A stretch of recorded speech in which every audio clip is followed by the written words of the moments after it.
প্রিয় উপস্থিতিবৃন্দ, চলমান গণতান্ত্রিক আন্দোলনে অংশগ্রহণকারী সকল রাজনৈতিক দল ও সংগঠন অনুগ্রহপূর্বক রাষ্ট্র কাঠামো মেরামতের রূপরেখাটি বিবেচনা করবেন। শহীদ রাষ্ট্রপতি জিয়াউর রহমান ঘোষিত 19 দফা এবং দেশনেত্রী বেগম খালেদা জিয়া ঘোষিত বিএনপির 2030-এর আলোকে, বিএনপির ভিশন 2030-এর আলোকে এই রূপরেখাটি প্রস্তুত করা হয়েছে। প্রিয় দেশবাসী, রাষ্ট্র কাঠামো মেরামতের সংক্ষিপ্ত রূপরেখা এখন আমি আপনাদের সামনে উপস্থাপন করছি। একটি সংবিধান সংস্কার কমিশন গঠন করে বর্তমান অবৈধ আওয়ামী লীগ সরকার কর্তৃক গৃহীত সকল অযৌক্তিক, বিতর্কিত ও অগণতান্ত্রিক সাংবিধানিক সংশোধনী ও পরিবর্তন সমূহ রহিত অথবা সংশোধন করা। 2, প্রতিহিংসা ও প্রতিশোধের রাজনীতির বিপরীতে বাংলাদেশি জাতীয়তাবাদের ভিত্তিতে একটি অন্তর্ভুক্তিমূলক রেইনবো নেশন প্রতিষ্ঠা করা। এর জন্য একটি ন্যাশনাল রিকনসিলিয়েশন কমিশন গঠন করা হবে। 3, একটি নির্বাচনকালীন দল নিরপেক্ষ তত্ত্বাবধায়ক সরকার ব্যবস্থা প্রবর্তন করা। 4, রাষ্ট্রপতি, প্রধানমন্ত্রী এবং মন্ত্রিসভার নির্বাহী ক্ষমতার ভারসাম্য আনয়ন করা। 5, পরপর 2 টার্মের অতিরিক্ত কেউ রাষ্ট্রপতি ও প্রধানমন্ত্রীর দায়িত্ব পালন করতে পারবেন না। 6, বিশেষজ্ঞ জ্ঞানের সমন্বয়ে রাষ্ট্র পরিচালনার লক্ষ্যে জাতীয় সংসদে উচ্চ কক্ষ বিশিষ্ট আইনসভা বা আপার হাউস অফ লেজিসলেচার প্রবর্তন করা। 7, সংসদ সদস্যদের স্বাধীনভাবে মতামত প্রদানের সুযোগ নিশ্চিত করার লক্ষ্যে সংবিধানের 70 অনুচ্ছেদ সংশোধন করার বিষয়ে বিশেষভাবে পরীক্ষা নিরীক্ষা করে দেখা হবে। 8, বর্তমান প্রধান নির্বাচন কমিশনার এবং অন্যান্য নির্বাচন কমিশনার নিয়োগ আইন 2022 সংশোধন করা। 9, সকল রাষ্ট্রীয় সাংবিধানিক এবং সংবিধান বিধিবদ্ধ প্রতিষ্ঠান পুনর্গঠন করা হবে।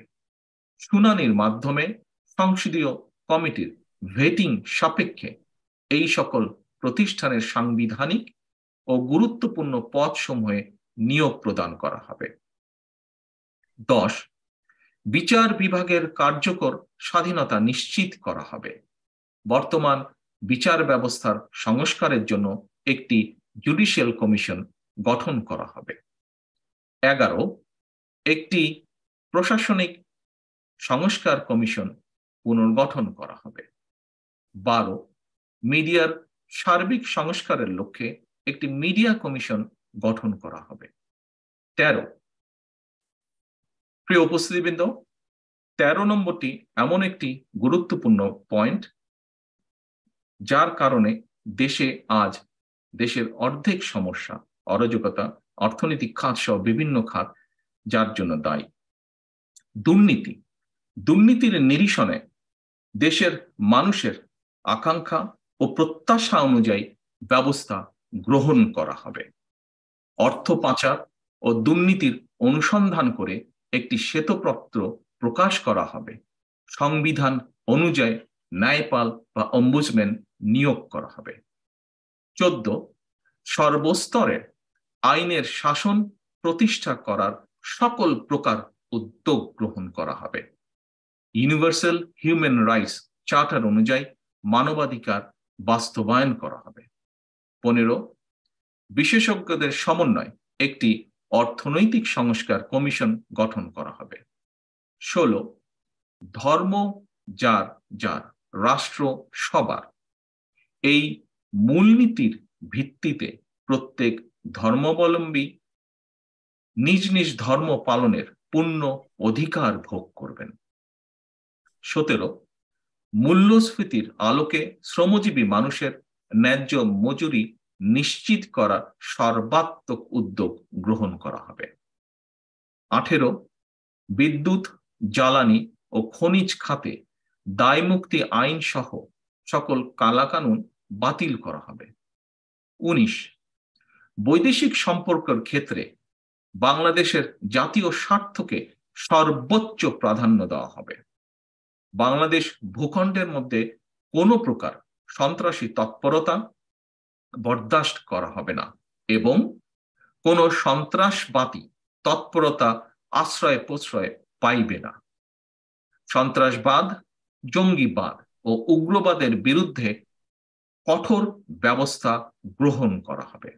সন্ত্রাস বিরোধী আইনের অপব্যবহারের মাধ্যমে সন্ত্রাসবাদকে রাজনৈতিক ঢাল বা হাতিয়ার হিসাবে ব্যবহার করে এবং সন্ত্রাসবাদের তকমা লাগিয়ে বিভিন্ন মতের বিরোধী শক্তি এবং রাজনৈতিক বিরোধী দল দমনের অপতৎপরতা বন্ধ করা হলেই একমাত্র প্রকৃত সন্ত্রাসীদের চিহ্নিত করা এবং আইনের আওতায় আনিয়া শাস্তি প্রদান করা সম্ভব হইবে। 20, দেশের সার্বভৌমত্ব সুরক্ষায় প্রতিরক্ষা বাহিনীকে সর্বোচ্চ দেশপ্রেমের মন্ত্রে উজ্জীবিত করে গড়ে তোলা হবে। 21, ক্ষমতার ব্যাপক বিকেন্দ্রীকরণের লক্ষ্যে স্থানীয় সরকার প্রতিষ্ঠানগুলোকে অধিকতর স্বাধীন, শক্তিশালী ও ক্ষমতাবান করা হবে। 22, রাষ্ট্রীয় উদ্যোগে মুক্তিযুদ্ধের শহীদদের একটি তালিকা প্রণয়ন করা হবে এবং তাদের যথাযথ রাষ্ট্রীয় মর্যাদা ও স্বীকৃতি প্রদান করা হবে। 23, যা জাতির জন্য অত্যন্ত গুরুত্বপূর্ণ একটি বিষয়, যুব সমাজের ভিশন, চিন্তা ও আকাঙ্ক্ষাকে ধারণ করে আধুনিক ও যুব উপযোগী যুব উন্নয়ন নীতিমালা অবশ্যই প্রণয়ন করা হবে এবং 1 বছর ব্যাপী অথবা কর্মসংস্থান না হওয়া পর্যন্ত যেটি আগে হবে, শিক্ষিত বেকারদের বেকার ভাতা প্রদান করা হবে এবং আন্তর্জাতিক মানদণ্ড অনুযায়ী সরকারি চাকুরিতে প্রবেশের বয়স সীমা বৃদ্ধির বিষয়টি গুরুত্ব সহকারে অবশ্যই বিবেচনা করা হইবে। 24, নারীর ক্ষমতায়ন নিশ্চিত করার লক্ষ্যে সুনির্দিষ্ট কর্মসূচি গ্রহণ করা হবে এবং জাতীয় সংসদে মনোনয়নের ক্ষেত্রে নীতিগতভাবে নারীদের প্রাধান্য দেওয়া হবে। 25, চাহিদা ভিত্তিক, নিড বেসড ও জ্ঞান ভিত্তিক নলেজ বেস শিক্ষাকে প্রাধান্য দেওয়া হবে অবশ্যই।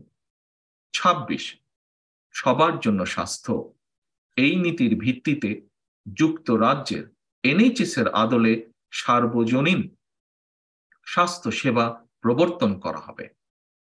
27, কৃষি পণ্যের ন্যায্য মূল্য নিশ্চিত করা হবে।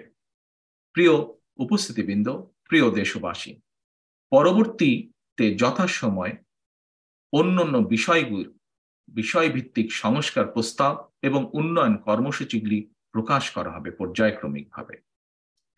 রাষ্ট্র কাঠামো মেরামতের এই রূপরেখা অধিকতর সমৃদ্ধি করতে আপনাদের গঠনমূলক পরামর্শ জাতীয় বৃহত্তর স্বার্থে আমরা সাদরে গ্রহণ করার জন্য প্রস্তুত। এখন আমি বাংলাদেশ জাতীয়তাবাদী দল বিএনপির জাতীয় স্থায়ী কমিটির সম্মানিত সদস্য ডক্টর খন্দকার মোশাররফ হোসেন সাহেবকে আমাদের প্রস্তাবিত রাষ্ট্র কাঠামো মেরামতের বিস্তারিত রূপরেখা আপনাদের সামনে উপস্থাপন করার জন্য অনুরোধ করছি। আসসালামু আলাইকুম।